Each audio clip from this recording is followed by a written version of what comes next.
Welcome to Saranya Sathya's kitchen. இன்றைக்கி நம்ம வீட்டிலையே அழகாக பன்னீர் எப்படி செய்கிறதுன்னு பார்க்க போகிறோம். இதுக்கு தேவையானது என்னென்னு பார்ப்போம். நாங்கள் வந்து 1 லிட்டர் பாலில் செய்கிறோம். இது வந்து நாங்கள் இருக்கிற ஏரியாவில் கிடைக்கிற பால். இது வந்து நல்ல ஃபுல் ஃபேட் க்ரீம். இது வந்து அதனால் நல்லா பன்னீர் கிடைக்கும். நீங்கள் வந்து லோ ஃபேட் மில்க் வாங்கினீங்கன்னா அதில் வந்து கம்மியாக தான் கிடைக்கும். இங்கே பன்னீர் செய்கிறதா இருந்தால் நல்ல ஃபேட் உள்ள மில்காக வாங்கி செஞ்சுக்கோங்க.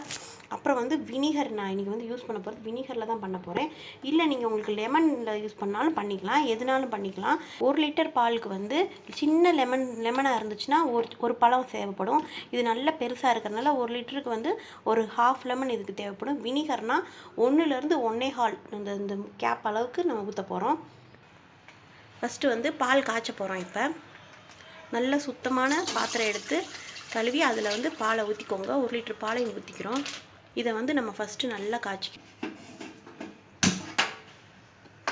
இந்த பால் வந்து காய்ச்சும் போது அப்பப்போ நடுவில் ஒரு கரண்டி வச்சு கிண்டிக்கிட்டே இருக்கணும்.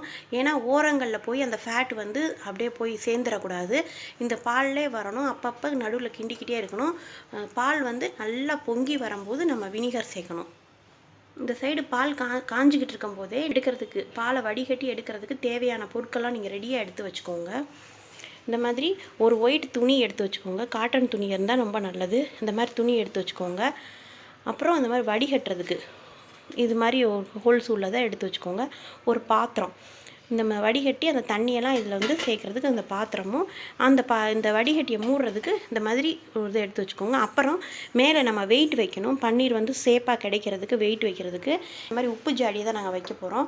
இதில் ஃபுல்லாக வந்து 1 கிலோவுக்கு மேலே உப்பு இருக்குது. அதனால் வந்து இதை அப்படியே தூக்கி நாங்கள் வைக்க போகிறோம். உங்கள்கிட்ட வந்து கல் இல்லைன்னா வந்து அந்த இஞ்சி இதெல்லாம் தட்டுற அந்த கல்லுலாம் இருந்துச்சுன்னா நீங்கள் யூஸ் பண்ணிக்கலாம். வெயிட்டானது எதுனாலும் வச்சுக்கலாம்.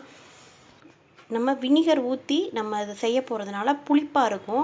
அந்த புளிப்பை நீக்கிறதுக்கு வந்து அது மாதிரி சூடாக நல்லா சுட நம்ம இந்த வடிகட்டியில் ஊற்றுவோம். அந்த சூடும் போகிறதுக்கும் அந்த புளிப்பு போகிறதுக்கு நீங்கள் ரெடியாக வந்து ஒரு செம்பு தண்ணியும் எடுத்து வச்சுக்கோங்க. பக்கத்தில் நல்லா சாதாரண ரூம் டெம்பரேச்சர் தண்ணி எடுத்து வச்சுக்கோங்க. இல்லை நீங்கள் ஜில் வாட்டர் வேணுனாலும் ஜில் வாட்டர் யூஸ் பண்ணிக்கலாம்.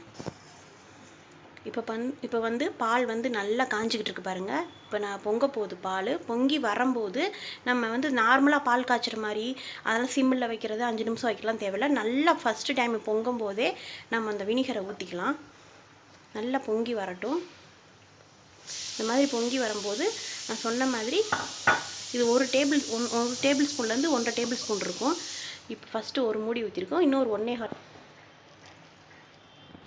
இப்போ வந்து நம்ம டக்குன்னு அடுப்பை ஆஃப் பண்ணிடுறோம். ஆஃப் பண்ணிவிட்டு மூடி வச்சிடுறோம். இதை வந்து எதுவுமே கிண்டக்கூடாது, எந்த டிஸ்டர்பன்ஸும் பண்ணக்கூடாது. இது நம்ம பண்ணோம்னா திரியாக வந்து சின்ன தேங்காய் பூ மாதிரி நம்மளுக்கு பன்னீர் வந்துடும். இப்படி மூடி வைக்கிறதுனால நம்மளுக்கு என்ன கிடைக்கும், லைட்டாக ஒரு கேப் கூட விட்டுக்கோங்க. ரொம்ப அந்த சூடு இதாகாமல் இப்படி செய்கிறதுனால நம்மளுக்கு சாஃப்ட் பன்னீராக கிடைக்கும்.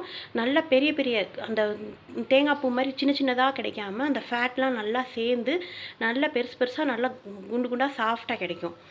இப்போ பாருங்கள், உங்களுக்கு பார்த்தாவே தெரியும். இப்போயே நம்மளுக்கு ரெடி ஆயிடுச்சு. ஒரு 5 நிமிஷம் மட்டும் மூடி வைங்க. 5 நிமிஷம் மூடி வச்சப்பறம் நம்ம வடிகட்ட போகிறோம். இப்போ ஒரு 5 நிமிஷம் ஆயிடுச்சு. நம்ம ஓப்பன் பண்ணி பார்க்குறோம். இந்த மாதிரி நல்லா பிரிஞ்சு வந்துருச்சு பாருங்கள். தண்ணி பாருங்கள் எப்படி இருக்குதுன்னு. நல்லா பியூராக இருக்கும். இதில் வந்து நம்மளுக்கு எந்த பால் எதுவும் இல்லாமல் நல்லா இந்த அளவுக்கு இருக்கணும். ரொம்ப ஒயிட்டாக இருந்தாலும் அதில் இன்னும் நம்மளுக்கு ஃபேட் இருக்குதுன்னு அர்த்தம். இந்த அளவுக்கு இருக்கிற அளவுக்கு நம்ம ஒரு 5 நிமிஷம் 4லேருந்து 5 நிமிஷம் மூடி வச்சா போதும். இன்னும் அந்த சூடாக இருக்க கெட்டியாக தான் ஆகும் பன்னீர். அதனால் சாஃப்டாக இருக்கும்போது எடுத்து வடிகட்டிடலாம்.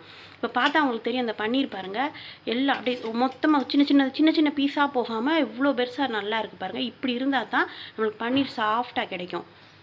இந்த டிப் கண்டிப்பாக ஃபாலோ பண்ணுங்கள். இது வந்து நம்ம பன்னீர் வந்து சாஃப்டாக இருக்கிறதுக்கு முக்கியமான ஒரு பாயிண்ட்டு.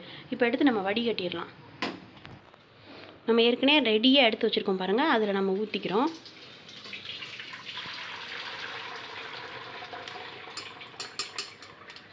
நம்மளுக்கு 1 லிட்டர் பாலில் நம்மளுக்கு இவ்வளோ பன்னீர் கிடச்சிருக்குது. இதை வந்து இப்போ நம்ம உடனே பச்சை தண்ணியை வச்சு நம்ம ஊற்றி இதை கூல் பண்ணுறோம். இது வந்து வினிகர் புழிஞ்சால் மட்டும் இல்லை, லெமன் புழிஞ்சாலும் இதே மாதிரி தான் நம்ம வந்து அந்த புளி பண்ணிக்கிறதுக்கு நம்ம செய்கிறோம். அதே மாதிரி இப்போ தண்ணியை ஊற்றிட்டும் ரொம்ப போட்டு இந்த பன்னீரை போட்டு நம்ம ரொம்ப டிஸ்டர்ப் பண்ணக்கூடாது. லைட்டாக ப்ரெஸ் பண்ணி விட்டால் தான் போதும். நம்மளுக்கு ப்ரெஸ் பண்ணால் அந்த இருக்கிற தண்ணி நல்லா வடிஞ்சிரும். இதெல்லாம் ஒன்று சேரும். இந்த மாதிரி அந்த கரண்டியை வச்சே லைட்டாக அப்படி ப்ரெஸ் பண்ணி விடுங்க. போதும். இந்த அளவுக்கு நல்லா அமுக்கிட்டிங்கன்னா இதாகும். போட்டு உடைக்கிற மாதிரிலாம் பண்ண வேணாம். இந்த அளவுக்கு நம்ம செஞ்சால் போதும். நல்லா ப்ரெஸ் பண்ணி விடுங்க.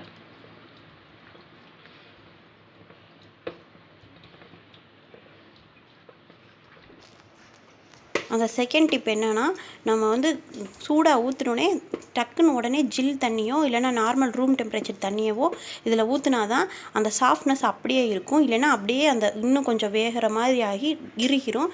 இந்த அளவுக்கு தண்ணியை ப்ரெஸ் பண்ணி விட்டுருங்க. நல்லா ப்ரெஸ் பண்ணிவிட்டு இப்போ வந்து நம்ம இதை வந்து மூடுறோம். 4 பக்கமும் மூடுறோம். இது வந்து கரெக்டாக பார்த்து மூடுங்க. நீங்கள் இந்த மாதிரி செஞ்சிங்கன்னா கொஞ்சமாவது நம்ம கடையில் கிடைக்கிற மாதிரி நல்ல சேஃபான நம்மளுக்கு பன்னீர் கிடைக்கும். இப்படி மூடி வச்சுட்டு இந்த மாதிரி நீட்டாக மடிச்சுக்கோங்க. நீட்டாக மடிச்சுட்டு மேலே வந்து ஒரு தட்டு வச்சுக்கோங்க. இப்போ எங்களுக்கு வந்து இந்த இதுக்கு கரெக்டாக அமைகிற மாதிரி இந்த தட்டு நல்லா இருக்குது. இல்லை இங்கே வேறு தட்டுனாலும் யூஸ் பண்ணிக்கலாம். இது மேலே நம்ம இப்போ வெயிட் வைக்க போகிறோம். வெயிட் வச்சுட்டு ஒரு 2 ஹவர்ஸ் அப்படியே விட்டுருங்க. 2 மணி நேரம் வந்து நீங்கள் விட்டுட்டிங்கன்னா நம்மளுக்கு வந்து அந்த தண்ணி இருக்கிற தண்ணியும் நல்லா வடிஞ்சு கொஞ்சம் சேஃப் கிடைக்கும். அதுக்கப்புறம் நம்ம எடுத்து ஃப்ரிட்ஜில் வச்சிட்டோம்னா ஒரு 1/2 மணி நேரம், மினிமம் ஒரு 1/2 மணி நேரம் வச்சிங்கனாவே நம்மளுக்கு கட் பண்ணுற அளவுக்கு பன்னீர் நம்மளுக்கு கிடச்சிரும். இப்போ நம்ம 2 ஹவர்ஸ் கழித்து இது எப்படி இருக்குன்னு பார்க்கலாம். இப்போ நல்லா வந்து ஒரு 2 மணி நேரம் ஆயிடுச்சு. நம்ம எடுத்து இந்த வெயிட்லாம் எடுத்துகிட்டு நம்ம பார்க்கலாம். பொறுமையாக வச்சிங்கன்னா தான் நல்லா பன்னீர் வந்து செட் ஆகும். இந்த தட்டையும் எடுத்துடுறோம்.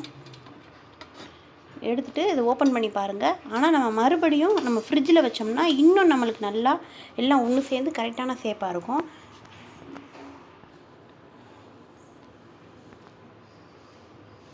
பார்த்தீங்கன்னா தெரியும் நம்மளுக்கு பன்னீர் செட் ஆயிடுச்சு.